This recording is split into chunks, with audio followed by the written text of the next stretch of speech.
Biden's Afghanistan speech was a chance to speak to a nation in pain. It utterly failed.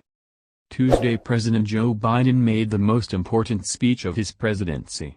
Americans and the world watched as he threw away his one chance to rise above his tragic withdrawal from Afghanistan and bring Americans together after 20 years of war.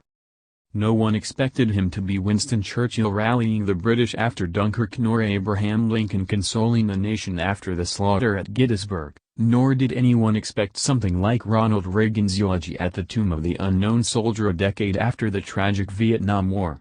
But he could have at least been straight with us.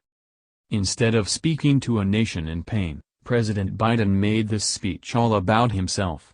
He dodged and weaved, blamed others, and even claimed our evacuation from Afghanistan was a great success, while most everyone else saw it as an unmitigated disaster. He should have left that kind of speech for another time and place.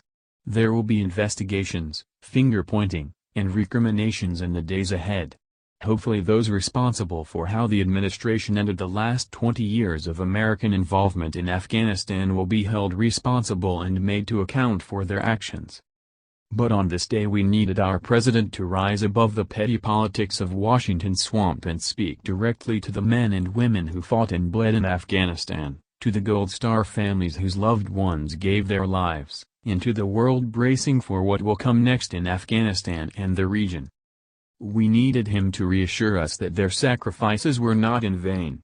The failures in Afghanistan were not of their making, but due to the deliberate and inadvertent mistakes of our senior military and political leaders.